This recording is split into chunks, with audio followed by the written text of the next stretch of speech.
¿Qué tal? ¿Cómo le va a todos? Buenos días.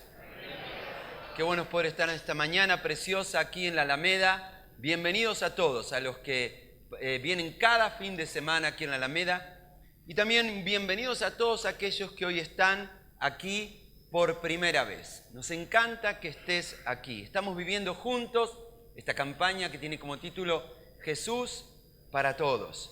Y descubriendo cada fin de semana algo más de esa compasión ilimitada del hombre que cambió la historia. Su nombre es Jesús y Él es la persona que necesitas conocer. El desafío de Jesús nos lleva a un territorio todavía más desafiante.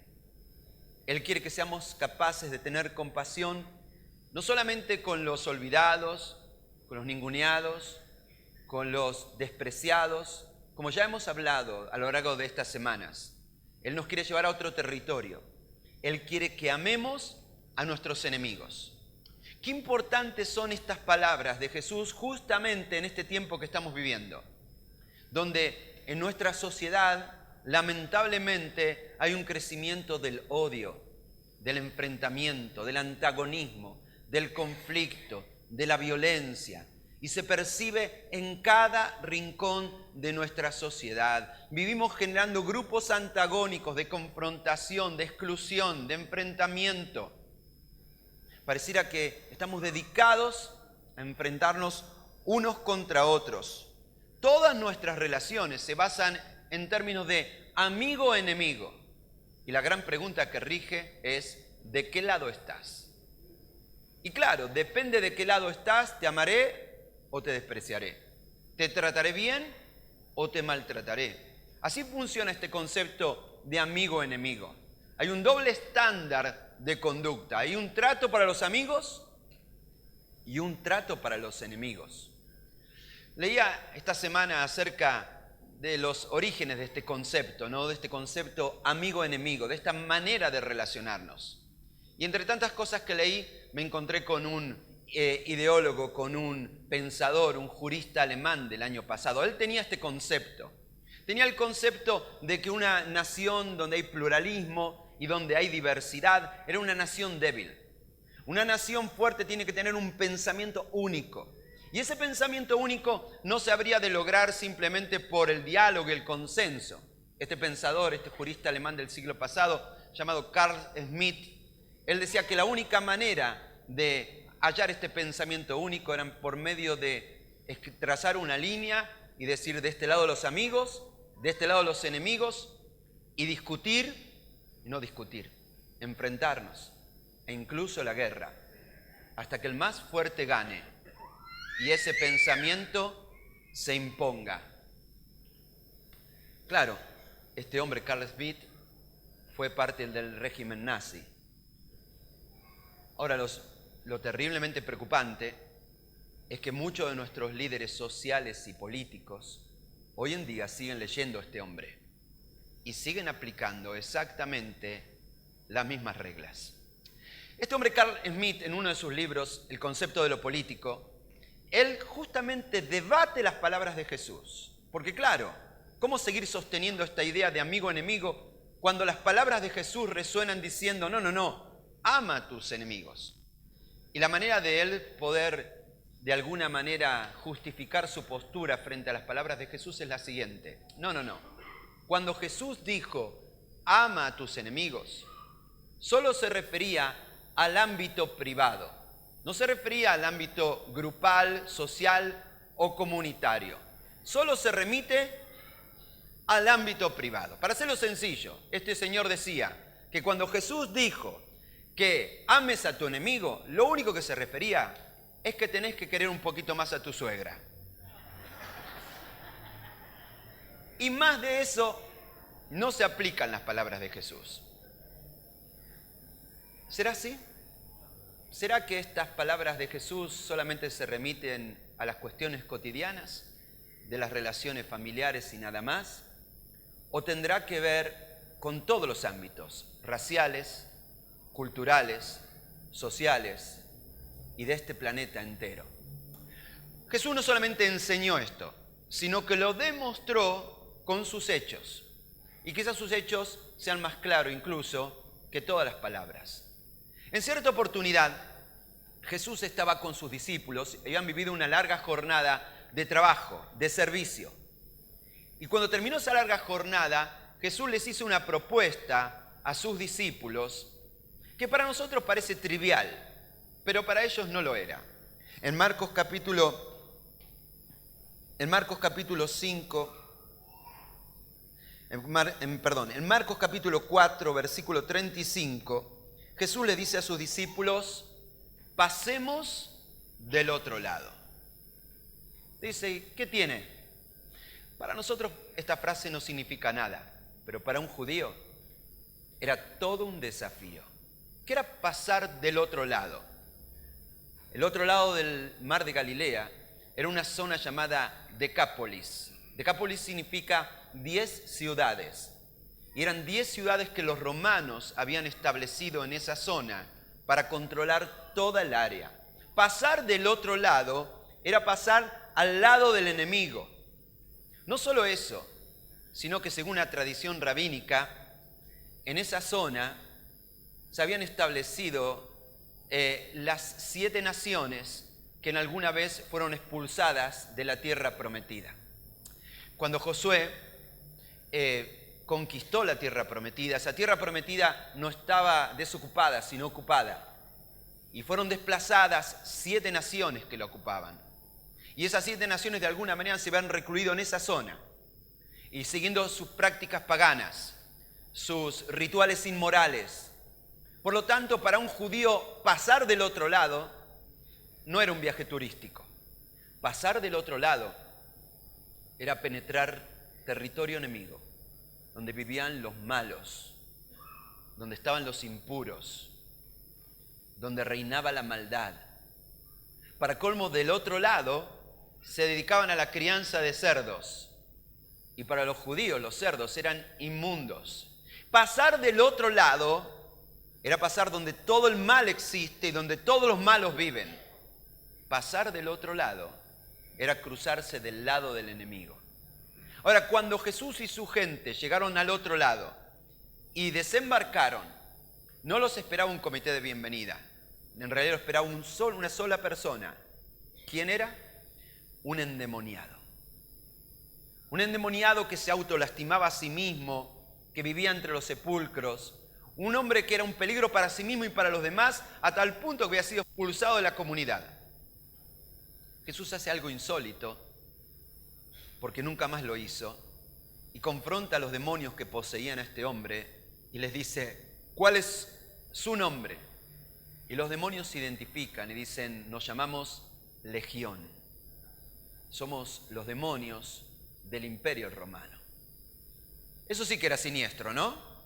Pero la cosa se pone más bizarra todavía, porque Jesús da una orden de que esos demonios dejen a este pobre hombre y esos demonios pasan a un hato de cerdos que estaba en la zona, y una vez que los demonios entran en esos cerdos se precipitan en un barranco y se estrellan y mueren todos.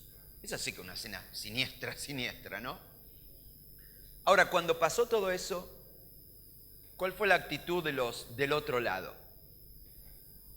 Cuando vieron a este hombre que alguna vez fue un peligro para la sociedad, ahora en sus cabales y sano. Le dijeron, vení, Jesús, saná a todos nuestros enfermos.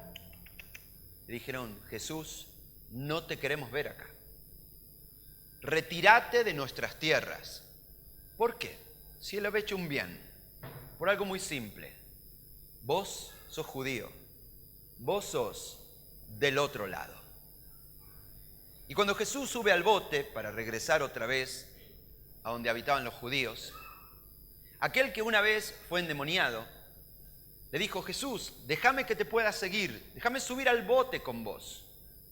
Y Jesús, que vivió toda su vida, o su ministerio más precisamente, invitando a la gente a seguirle, a este le dice, no quiero que me sigas, quiero que te quedes aquí y le cuentes a toda esta gente lo que hice en tu vida. Cuando regresaron del viaje, seguramente los discípulos le habrán reprochado a Jesús, Jesús, yo te dije que no teníamos que pasar del otro lado están los malos.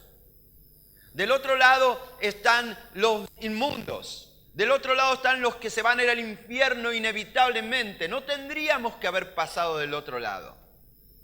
Sin embargo, poco tiempo después, Jesús habría de decirle otra vez, vamos a ir del otro lado. ¿Y qué ocurrió en este caso? El relato se encuentra en Marcos capítulo 6, versículo 53. Y dice así, después de cruzar el lago, arribaron a Genesaret, otro nombre para la región. Llevaron a la barca hasta la orilla y bajaron. Los habitantes reconocieron a Jesús enseguida y corrieron por toda la región, llevando a los enfermos en camillas, hasta donde oían que Él estaba. Por donde iba, fueran aldeas, ciudades o granjas, les llevaban los enfermos a las plazas. Les suplicaban que permitiera a los enfermos tocar al menos el fleco de su túnica. Y todos los que tocaban a Jesús eran sanados. ¿Qué es lo que ocurrió? Lo que ocurrió es que el milagro y el avivamiento más importante en todo el ministerio de Jesús estaba sucediendo. ¿Y dónde estaba sucediendo? Del otro lado. Y Jesús hizo esto con una clara intención. Con la clara intención de que sus discípulos comprendieran y entendieran de que ya no hay este lado y aquel lado. Hay un solo lado. Y en ese lado estamos todos. Y Jesús también decidió estar de este lado, del lado de los pecadores, de los perdidos y de los necesitados. Y tanto los que estamos de este lado como los que estamos de aquel lado, no somos diferentes en nada. Todos tenemos la tendencia a generar grupos antagónicos. Todos tenemos la tendencia a construir enemigos por cuestiones de raza, por cuestiones ideológicas, por cuestiones culturales, por cuestiones sociales. Lamentablemente somos especialistas en generar grupos opuestos. Los que estamos de este lado y los que están en la vereda de enfrente. ¿Quiénes son en tu caso? ¿Quiénes son ese grupo de personas a quienes los ves del otro lado? Yo ni ahí estoy con esas personas. Porque piensan diferente, porque vienen de una historia diferente, porque pertenecen a un grupo social diferente, porque están involucrados en algo diferente, porque son de una condición diferente. Nosotros con facilidad tenemos esta tendencia a trazar una línea y decir, ¿de qué lado estás? Philip Budeikin, un joven ruso de 21 años, es la mente detrás del juego de la ballena azul. Este juego que provocó que casi 2 decenas de jóvenes rusos se suicidaran y que es un peligro hoy en día a escala global.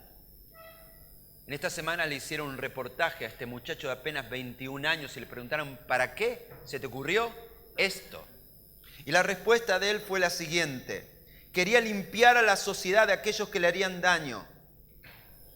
Y él explicó que él dividió a la gente en 2 grupos: gente y residuos biodegradables. Y dice, estos últimos son los que no tienen ningún valor para la sociedad, personas que hace falta eliminar. Así somos. Así somos cuando nuestro corazón marcha lejos de Dios. Fabricamos antagonismos, razones para trazar una línea y decir de acá al lado estamos nosotros y de aquel lado están ellos. Esa clase de pensamiento, amigo-enemigo, nos plantea un doble estándar de relacionamiento. A los amigos vemos solo las virtudes. A los amigos los tratamos cada uno como un ser único. En cambio, los enemigos vemos solo sus defectos y los tratamos como si todos ellos fueran idénticos en su problema, idénticos en su debilidad. A los mismos discípulos de Jesús les costó entender esta mirada diferente que Jesús venía a proyectar. De hecho, en cierta oportunidad Jesús visitó un pueblo en Samaria. ¿Recuerdan Samaria? Es otra de las regiones paganas, en este caso del otro lado de donde comenzamos esta charla. Estos despreciables samaritanos. Y Jesús entró a un pueblo y en ese pueblo de samaritanos Él no fue bien recibido. Fue rechazado contundentemente Jesús. ¿Qué se les ocurrió a los discípulos? En Lucas capítulo 9, versículo 54 dice así. Dice que le dijeron a Jesús: Señor, ¿quieres que ordenemos que baje fuego del cielo para destruirlos? ¿Y qué dijo Jesús? Sí, empiecen a hacer fueguito nomás. ¿Dijo así? No. Jesús dijo: no entienden nada, muchachos. Yo amo a los samaritanos. Cuando a un judío le decían: ¿qué te sugiere la palabra samaritano? Él podría responder: despreciable. Pero el trato de Jesús a los samaritanos cambiaría para siempre nuestra concepción de ellos. Jesús habló con una mujer samaritana más que con ninguna otra mujer. Jesús sanó a 10 leprosos y uno solo volvió a darle gracias. ¿Quién fue? Un samaritano. Y como dijimos la semana pasada, cuando él escribió aquella historia acerca de la compasión, el héroe de la historia era el buen samaritano. A tal punto que si yo dijera hoy samaritano, no sería el deseable samaritano. Hoy sería el buen samaritano. ¿Y quién cambió esa mirada de toda esta gente? Jesús. Jesús quiere cambiar nuestra mirada de aquellos que creemos que están del otro lado, que son nuestros enemigos, esos despreciables enemigos, y ayudarnos a amarlos. En este tiempo de antagonismos, de fanatismo, de violencia, de odio, Jesús quiere hacer una revolución de amor. Y esa revolución comienza cuando yo soy capaz de salir de la trampa del odio y aprender a amar aún a aquellos que se presentan como mis enemigos. ¿Quiénes son tus enemigos? ¿Quién es tu enemigo? Ese que está del otro lado. Ni ahí. Aquel que te ha hecho daño o amenaza con hacerte daño, o piensa diametralmente diferente a vos, o está en el grupo opuesto al tuyo. ¿Quién es esa persona? Porque esta revolución de amor solo va a ser realidad cuando nosotros, como Jesús, crucemos del otro lado y sepamos ganar a un amigo. De la única manera que se puede ganar a un enemigo. De la única manera en que se puede ganar a un enemigo, transformándolo en un amigo. ¿Cómo se logra eso? La Biblia nos enseña el camino. En primer lugar, limpio mi mente de resentimiento. La única manera de amar a un enemigo es, en primer lugar, perdonarlo de las heridas que nos han hecho.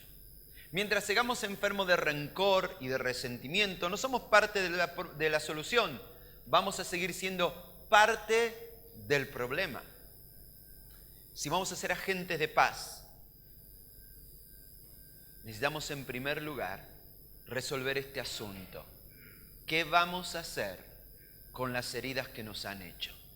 Y hay dos opciones: guardarlas y alimentar el rencor, o perdonar.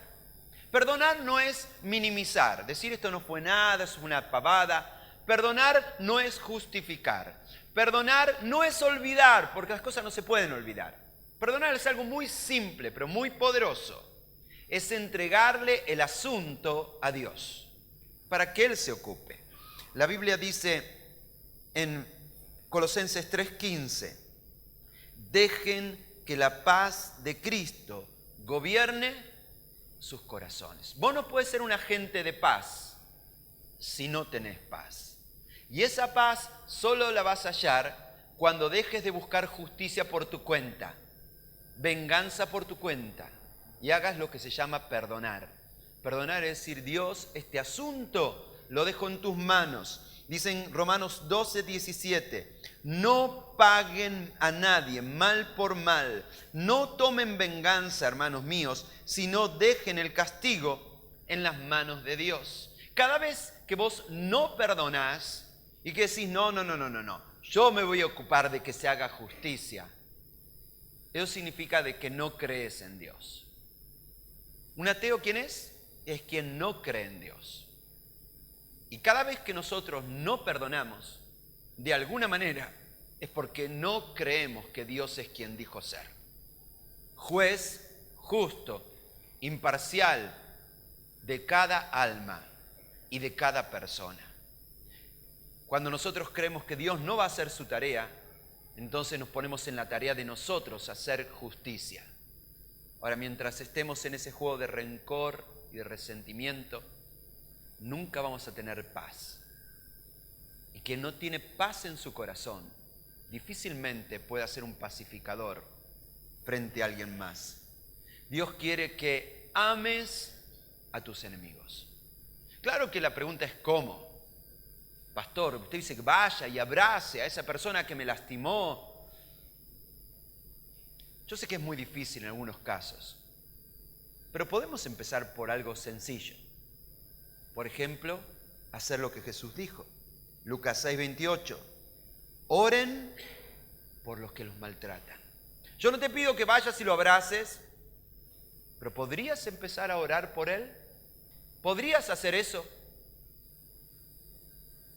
Yo creo que nada impide que empezamos a orar por esa persona y estoy convencido que si nosotros al menos empezáramos a orar por ellos, por los que nos han herido, por los que nos amenazan, por los que están parados en la vereda de enfrente, el Espíritu Santo tarde o temprano va a trabajar en nuestro corazón. Este espíritu que no es espíritu de cobardía, sino es un espíritu de amor, de poder y dominio propio. Nos va a llevar a vivir el milagro de poder amar aún a nuestros enemigos. Muchas veces nosotros preferimos hacer lo inverso, alimentar el odio, alimentar el rencor. ¿Y cómo lo hacemos?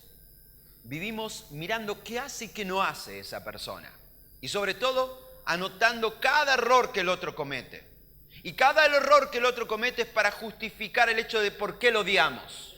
Mirá lo que hizo. Mirá lo que hizo ahora. ¿Te das cuenta? ¿Te das cuenta por qué lo odio, cómo lo odio? Y vimos con una lupa mirando todos los errores que el otro comete para que de alguna manera justificar el odio que sentimos por él. La verdad es que si uno quiere poner la lupa y buscar las miserias en otro, en cualquiera, la va a encontrar. Y si querés alimentar tu odio de esa manera, hacelo. Pero toda persona tiene virtudes y defectos. Y vos podés elegir enfocarte en una persona solo para ver sus defectos. O podés pedirle a Dios, Dios, ayúdame a ver lo bueno que hay también en esa persona. Una persona que tiene su mente limpia de resentimiento es capaz de ver incluso a su enemigo y admitir sus virtudes, admitir su bondad, admitir que puede tener graves errores y graves problemas, pero toda su vida no es un error. También hay cosas buenas en esa persona. La Biblia dice en Filipenses 4:8, piensen en todo lo verdadero, en todo lo que es digno de respeto, en todo lo recto, en todo lo puro, en todo lo agradable, en todo lo que tiene de buena fama. Piensen en toda clase de virtudes, en todo lo que merece alabanza. Vos tenés que elegir con qué vas a llenar tu mente. ¿De odio o de compasión? Si voy a amar a mis enemigos, número uno, tengo que limpiar mi mente de resentimiento. ¿A quiénes deberías pedirle a Dios? Dios, dame ojos para ver a esta persona de otra manera, como vos la ves. ¿Cuál es la segunda manera de amar a nuestros enemigos? Desmantelando los prejuicios. Un prejuicio es un juicio que yo hago de una persona antes de conocerla, sin ni siquiera conocerla. Simplemente depende al grupo al cual pertenece.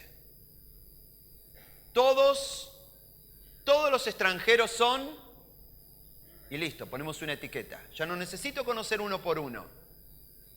Hago un prejuicio y todos son iguales. Todas las personas de los barrios privados son, y ya no necesito conocer una por una. Les pongo una etiqueta y es suficiente. Todos los gays son, Y ya no necesito conocer uno por uno. Les pongo una etiqueta y es suficiente. Eso se llama un prejuicio. Ahora, los prejuicios nublan la razón. Voy a dar un ejemplo que a los hombres me van a entender. Esta semana cuando volví a casa después de un grupo pequeño pasada la medianoche, porque todos los grupos pequeños terminan pasada la medianoche,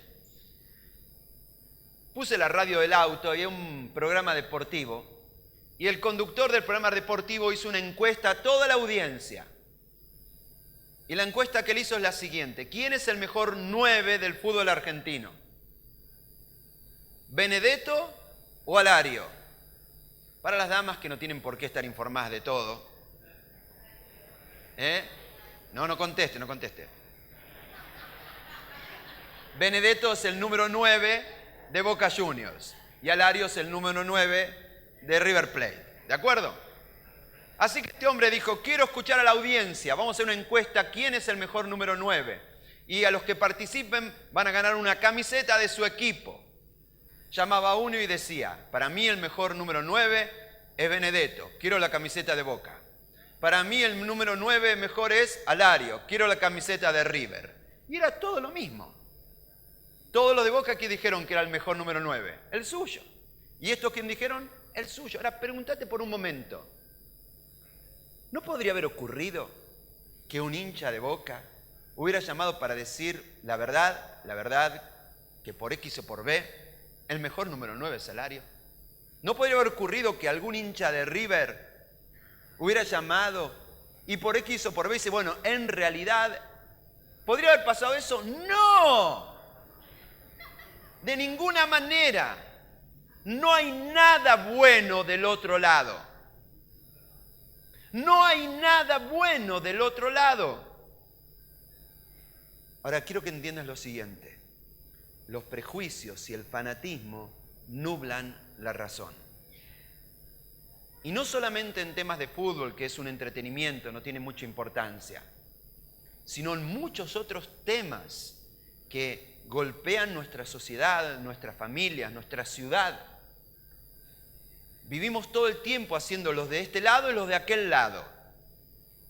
Y cuando entramos en ese fanatismo, el fanatismo nubla nuestra razón. Somos incapaces de ver algo bueno en el otro. No pensamos con cordura, no pensamos. Cancelamos razonar y lo reemplazamos por el fanatismo de grupo. Y esto lo vemos no solamente en el fútbol, sino en todos los ámbitos. A un empleado le cuesta ver el valor y el esfuerzo del empleador y viceversa. A un hombre le cuesta ver el valor y el protagonismo de una mujer y viceversa. A un partidario político le cuesta entender los valores y el aporte de su opuesto y viceversa. A las personas del barrio privado les cuesta entender el valor de aquellos que viven en el asentamiento y viceversa. Y el pensamiento de amigo-enemigo lo único que hace es convertirnos en cavernícolas, en personas que cancelan la mente y la reemplazan por el fanatismo de los prejuicios. No necesito conocerte. Si estás en tal grupo ya tenés una etiqueta puesta antes de siquiera conocerte. Por eso el apóstol Pablo le da un consejo al joven pastor Timoteo, un consejo para todos los pastores, que es así: te insto delante de Dios a que sigas estas instrucciones sin dejarte llevar de prejuicios ni favoritismo. Yo sé muy claro que soy un representante y un ministro de Jesucristo. Por lo tanto, debo ser pastor ¿de quiénes? De todos. Esta iglesia es el cuerpo de Cristo. ¿Y es una iglesia para quiénes? Para todos. No hay los de este lado y los de aquel lado. Hay un solo lado en el cual todos somos parte. Hombres y mujeres necesitados de Dios. Dice en Santiago 3:17 que tener la mente de Cristo es esto: los que tienen la sabiduría que viene de Dios no hacen lo malo, al contrario, buscan la paz, tratan a todos de la misma manera. Queridos hermanos, Ser cristianos en nuestra generación significa ser cristianos con mentes lúcidas, con mentes despiertas, no con mentes descanceladas y reemplazadas por el fanatismo, sino con mentes que no han perdido la capacidad que Dios nos dio enorme de pensar y sobre todo de hallar la verdad. Porque el prejuicio se basa en una mentira. Todos los de allá son... Alguien se ocupa de vender esas mentiras. A alguien le sirve vender esas mentiras. A alguien le sirve dividirnos y ponernos en situaciones antagónicas, enfrentarnos, agredirnos. A alguien le sirve el odio. Ahora nosotros necesitamos saber la verdad. Y saber la verdad es nunca más juzgar a una persona sin haber cruzado del otro lado, sin haber estado con ella, sin haberla escuchado, sin haber entendido. Tenemos que ser una generación de cristianos que tienen una dedicación a la verdad. La Biblia dice que el adversario de nuestra alma es el padre ¿de qué? De mentiras. Nosotros vimos bombardeados por mentiras diseñadas para despertar el odio unos contra otros. Nosotros tenemos que salir de esa trampa y abrazar la verdad. Dice en Efesios 4:15, más bien al hablar la verdad en amor, creceremos en todos los aspectos en aquel que es la cabeza, es decir, Cristo. ¿Cuántos conflictos familiares, enemistades de años se resolverían si en vez de seguir odiando de lejos, odiando a la distancia, justificándonos de por qué sentimos todo este rencor que sentimos, cruzáramos del otro lado y simplemente tuviéramos una conversación así? Hablar la verdad en amor. Las dos cosas son importantes, ¿eh? Hablar la verdad en amor. Porque cuando eso ocurre, entonces las barreras caen y la reconciliación ocurre. En tercer lugar, ¿qué significa aprender a amar al enemigo? Comprender el trasfondo del corazón humano. Cruzar del otro lado es tomarme el tiempo para saber qué hay detrás de ese enemigo. Porque detrás de cada persona hay una historia, ¿no? Y conocer esa historia cambia todo. Hace unos años, en el año 2005, se estrenó una película, una coproducción chilena, argentina, española, una película muy linda que se llamó Mi mejor enemigo. ¿Quién vio esa película? ¿Alguien la vio? Uno solo, campeón. Siempre en cada celebración encuentro uno que la vio. Qué bueno. Esta película está ambientada o sucede en un momento de la historia, en 1978, cuando Argentina y Chile estuvieron a horas nada más de iniciar una guerra, unos contra otros, por culpa o por razón del conflicto del Canal de Beagle. El asunto es que los ejércitos de ambas naciones empezaron a ocupar posiciones para comenzar la guerra. Cada uno empezó a proteger la frontera desde el norte hasta el sur. Uno de los grupos de soldados chilenos le tocaba cuidar la frontera allí en la zona de Tierra del Fuego. El problema en Tierra del Fuego es que la frontera entre Argentina y Chile no está representada por ningún límite geográfico. No hay una montaña que diga acá empieza Argentina, acá termina Chile, o un río. Es simplemente una línea imaginaria. Por lo tanto, estos soldados chilenos se perdieron y ya no sabían de qué lado estaban.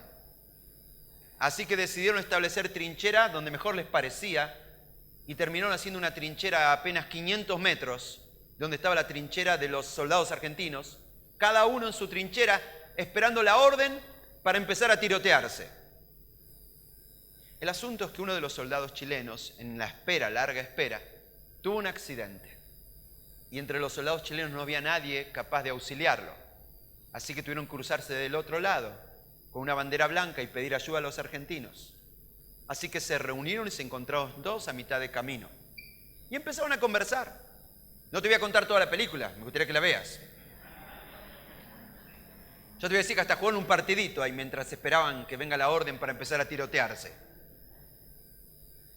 Ahora, después de haber estado juntos, de haberse ayudado, después de haberse escuchado, después de haber jugado un partidito juntos, ¿podían dispararse y asesinarse unos a otros? ¿Podrían obedecer la orden cuando llegue la orden? Y ya no iba a ser tan fácil. El odio se alimenta de la ignorancia, de objetivizar al otro. Ahora, amar al enemigo es cruzar del otro lado y escuchar la historia del otro. Y cuando vos escuchás la historia del otro, incluso de esa clase de personas problemáticas, hirientes, en algunos casos malvadas, crueles. ¿Conocés gente así? ¿Con gente así que lastima a los demás? ¿Conociste alguna vez a alguien así? ¿Sí o no? Me parece que muchos de ustedes no, pero qué suerte que tuvieron. ¿Qué se puede hacer con una persona así?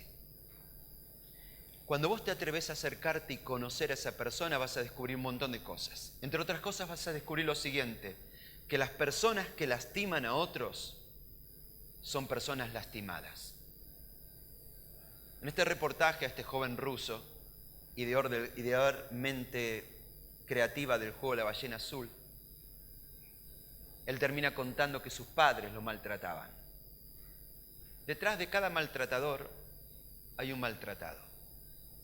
Detrás de cada violento hay alguien que ha sufrido violencia. Eso no justifica lo que hacen, pero nos permite mirar las cosas de otra manera. Mirarlo con compasión. ¿Merece compasión este muchacho creador del juego La Ballena Azul? ¿Sí? ¿Jesús ama a ese muchacho? Sí. La Biblia dice en Salmo 145, versículo 8 al 9, el Señor es misericordioso y compasivo, lento para enojarse y está lleno de amor inagotable. El Señor es bueno ¿con quién? Con todos. Desborda compasión sobre toda su creación. Cruzar del otro lado es indispensable para darnos cuenta de que hay un solo lado y que gracias a Dios Jesucristo decidió estar de este único solo lado de la eternidad, que es el grupo de los pecadores, de los necesitados. Todos hemos cometido errores, todos necesitamos perdón, todos necesitamos compasión. Nadie puede pararse de un lado de la orilla y señalar a los otros y decir ellos son los malos, ellos son los impuros, ellos son los que tienen que irse al infierno. Porque todos estamos del mismo lado, necesitados de la gracia de Dios. La Biblia dice en Efesios 6:12, en Proverbios 20:9, ¿quién se atreve a decir, he hecho siempre lo correcto, nunca he pecado? ¿Alguien podría decir eso? No.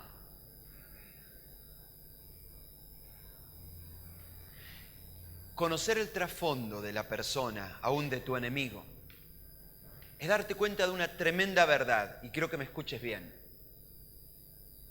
Nunca un ser humano es tu enemigo. Nunca un ser humano es tu enemigo, sino el que mueve los hilos de esa persona.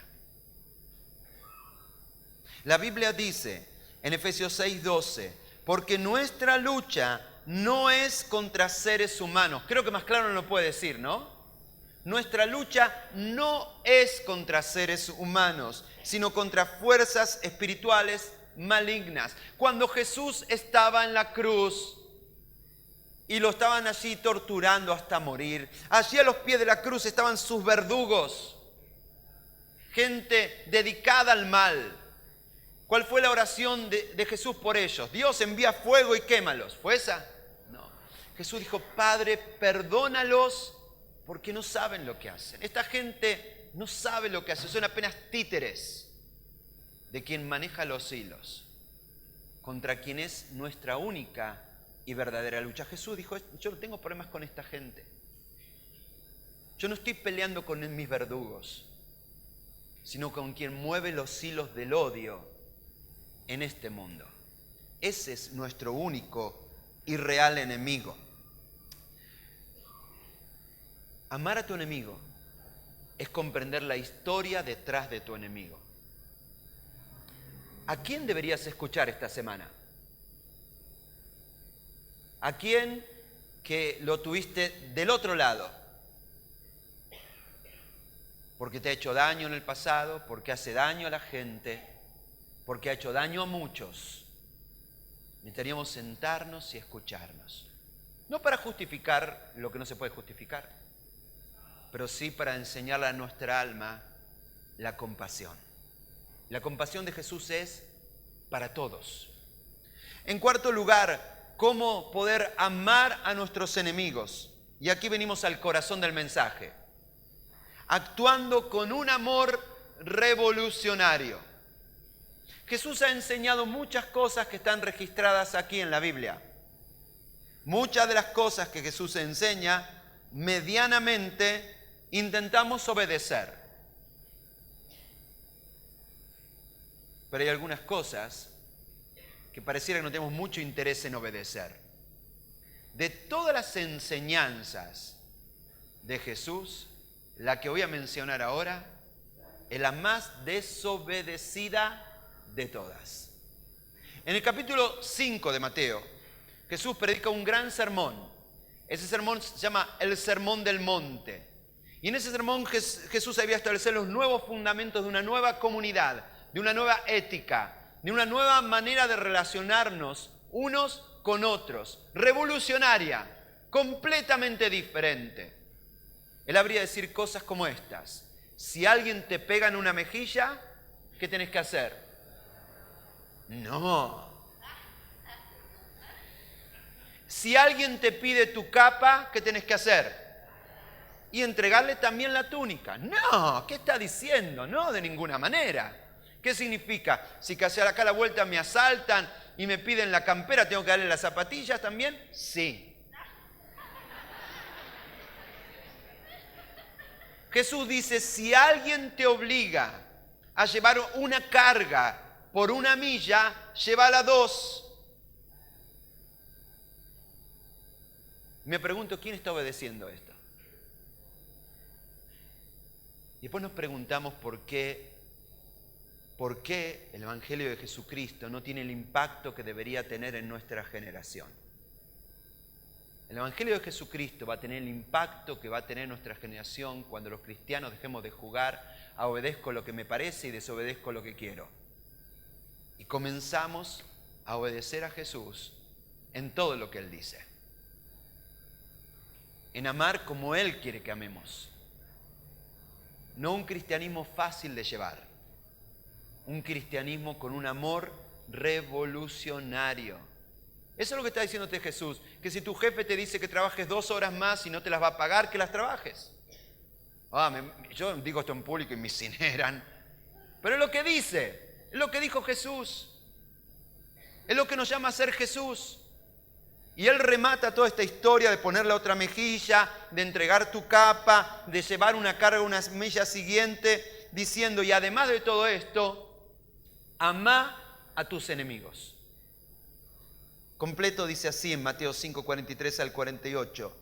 Hay un dicho que dice, ama a tu amigo y odia a tu enemigo. Pero yo digo, ama a tu enemigo. Ora por los que te persiguen. De esta forma estarás actuando como un verdadero hijo de tu Padre que está en el cielo.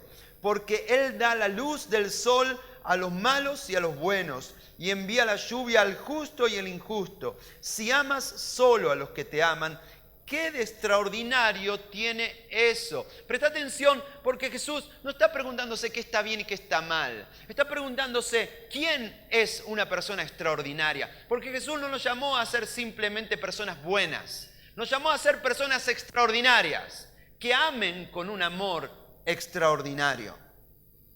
Aún el ser más bajo hace lo mismo. Si solo eres amigo de tus amigos, ¿qué tienes de diferente? Aún los paganos hacen eso. Trata de ser perfecto, que significa completo. Como tu Padre que está en los cielos es completo. Es hora de vivir como un cristiano completo. Como un cristiano que ha sido perfeccionado. Un cristiano que no se ha quitado mitad de camino, simplemente conformándose con ser una persona buena. Dios quiere que seamos extraordinariamente buenos. Extraordinariamente amorosos, porque solamente un amor así, un amor extraordinario, un amor revolucionario puede cambiar la generación en la cual vivimos. A lo largo de la historia, hubieron hombres que se atrevieron a hacer esto. Y sin duda ellos cambiaron la historia. En el siglo pasado, un escritor ruso se enamoró del Sermón del Monte. Se llamaba León Tolstoy. Él escribió libros como La Guerra y la Paz, o como otro libro que se llamaba Resurrección, que fue prohibido por el régimen ruso. Ahora, uno de los grandes admiradores de León Tolstoy era un abogado británico de origen indio, que se hizo admirador de las obras del Tolstoy y del legado del Sermón del Monte, y que decidió aplicar esta idea revolucionaria de Jesús en su país. Se llamaba Mahatma Gandhi, y él fue el que impuso lo que llamó una resistencia civil pacífica. Resistencia civil, y la última palabra, ¿cuál es? Pacífica. Y a través de la resistencia civil pacífica, él logró una revolución en la India y un cambio para siempre en su nación. Otro líder, en este caso un norteamericano, un pastor bautista, Martin Luther King, tomó esas mismas prácticas tomadas del Sermón del Monte, de la resistencia civil pacífica, para luchar en contra de las desigualdades de los afroamericanos en su tiempo. No fueron los sangrientos generales que derramaron sangre los que cambiaron la historia. Los que verdaderamente cambiaron la historia no fueron los que mataron a miles. Los que verdaderamente cambian la historia son los que mueren por miles. Jesús es esa persona. Y Él nos invita a cambiar la historia no derramando la sangre de otros, sino derramando nuestra sangre por otros. Ese es el loco plan de Jesús.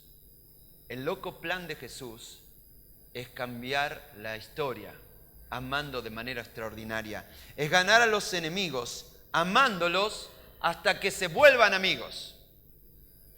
Como dice el Antiguo Testamento en Proverbios 25-21. Si tu enemigo tiene hambre, dale de comer.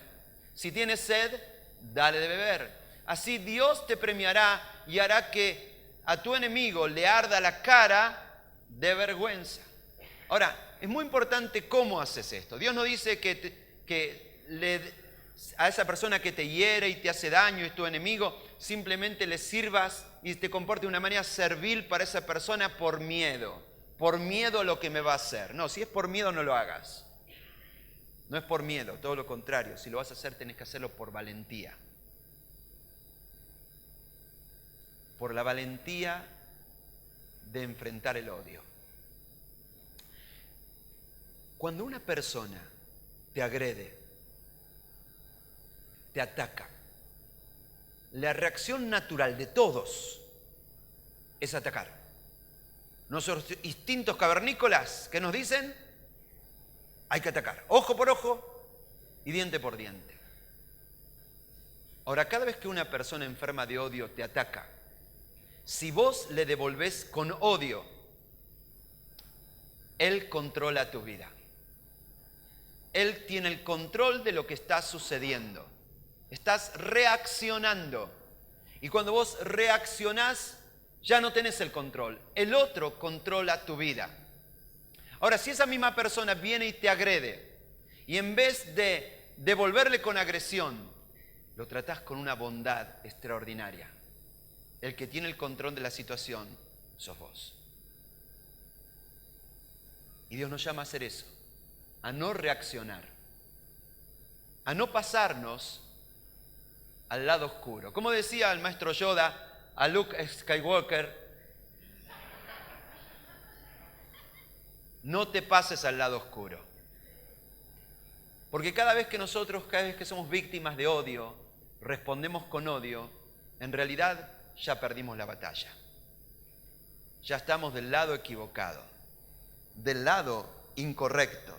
Dice en Romanos capítulo 12, versículo 21, no te dejes vencer por el mal, al contrario, vence al mal con el bien. En el reino de Dios no solamente son importantes los objetivos, sino el camino a los objetivos. En el reino de Dios el fin no justifica los medios. A lo largo de la historia cristiana, lamentablemente, muchas personas en el nombre de Cristo iniciaron guerras para establecer el reino de Dios, sin saber que en realidad hacía rato que estaban haciendo cualquier otra cosa, menos el reino de Dios.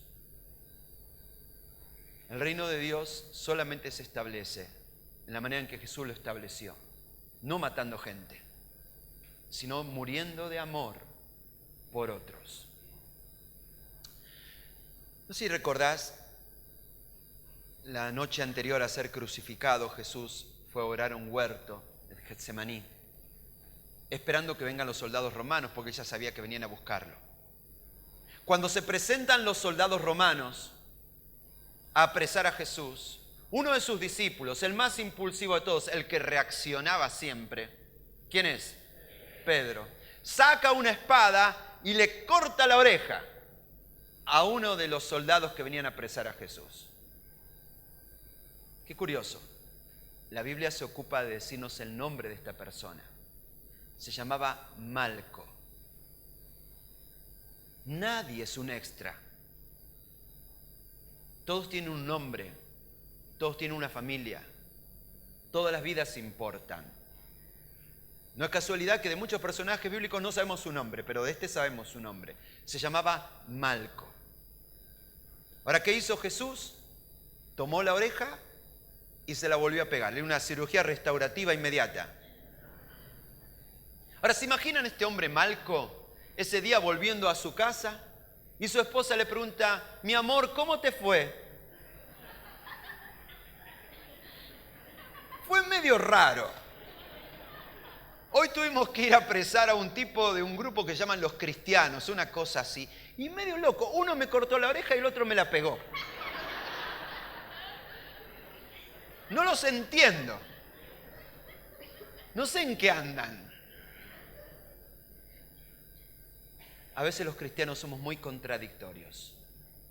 Decimos amar a todos, Dios es amor, y a veces nos hemos sumado a cosas que jamás tendríamos que habernos sumado.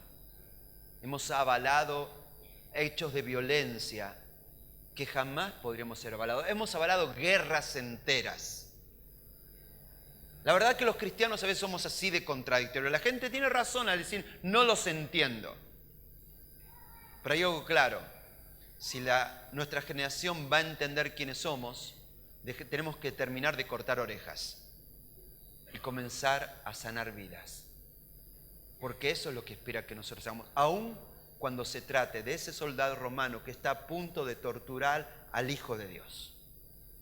Porque era eso, un soldado romano que minutos después habría de estar latigando la espalda del Maestro. ¿Merece compasión esa persona? ¿Jesús ama a esa persona? Sí.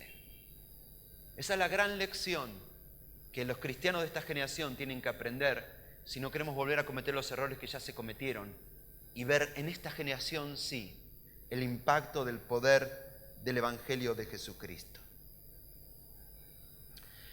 Hay una última manera de amar a los enemigos y es confiando en la soberanía de Dios. Hay veces que el enemigo tiene el poder real de hacernos daño. Hay veces que las sombras del odio cubren toda una nación. Nosotros no estamos viviendo en ese momento de la Argentina, gracias a Dios. Pero hay gente y cristianos que viven en otros lugares donde la opresión, el totalitarismo, la anarquía, la injusticia, la maldad está en el gobierno, de todo lo que sucede.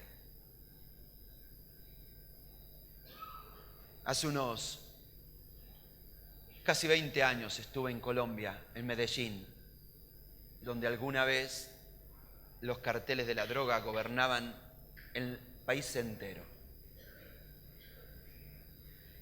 Y los cristianos de aquel tiempo decían, en este lugar no tenemos futuro, así como estamos, no hay futuro. Pero yo quiero decirte algo. Dios quiera que no nos toque. Pero aun cuando las sombras de la maldad, de la violencia, de la intolerancia cubran nuestra tierra, nuestra nación o nuestra ciudad, tarde o temprano el amor vence al odio. El final de la película es que la verdad vence a la mentira y la justicia vence a la injusticia. Si nosotros nos mantenemos haciendo el bien, tarde o temprano, la gloria de Dios va a revelarse en esta tierra. Otro episodio triste de la historia reciente es lo que pasó hace unas décadas nada más en Sudáfrica, lo que llamó el apartheid. Significaba que en una nación tenía una doble ley, una ley para los blancos y una ley para los africanos. Una ley para los blancos que les daba todo derecho y todo poder, y una ley para los africanos que era todo lo contrario. Otra vez Dios usó un seguidor de Jesucristo, un obispo anglicano llamado Desmond Tutu, quien enfrentó a todo el aparato de represión que tenía el apartheid. En cierto momento Desmond Tutu iba liderando una marcha de resistencia civil pacífica. Dije pacífica, ¿no? Pacífica. Y frente a ellos estaban todo el aparato de seguridad y de represión del apartheid. Todos los soldados con sus palos listos para pegarles a toda una multitud indefensa. Uno dice, estamos en una situación totalmente desventajosa. Sin embargo, este reverendo se puso de pie, miró a todos sus compatriotas sudafricanos, fuerzas de seguridad, listos a pegarles, y les dijo, les doy una oportunidad más. Les doy una oportunidad más de pasarse al bando ganador. Porque tarde o temprano la justicia vence a la injusticia. El amor vence al odio. No sé si va a ocurrir hoy, pero va a ocurrir. Y yo les doy una oportunidad más de pasarse hoy al bando ganador. El bando ganador no es de aquellos que empuñan el odio, sino aquellos que se involucran en la revolución de amor que Jesucristo inició. La historia le dio la razón a este caballero. Hoy Sudáfrica es otro país, completamente al que alguna vez fue. Dice en Proverbios 16:7, cuando el Señor aprueba la manera de vivir de alguien, incluso a sus enemigos hace estar en paz con él. Él es Jesús. Él cruza al otro lado para que ahora haya un solo lado. Y en ese lado estamos todos. La Biblia dice en Colosenses 1:20, el último texto de sus hojas, la sangre de Cristo derramada en la cruz puso la paz de Dios al alcance de todos. Está al alcance de ustedes que en otro tiempo estaban alejados de Dios, aunque eran sus enemigos. Y aunque entre ustedes y Él se interponía la barrera de sus malos pensamientos y acciones, Él los ha reconciliado. ¿Sabes por qué yo estoy parado aquí hoy? Porque un día yo estaba del otro lado y Jesús cruzó. Cuando yo era enemigo, Él me amó. Y ese amor indescriptible es el que cambió mi corazón. Y por eso soy cristiano, y por eso le amo, y por eso le sigo.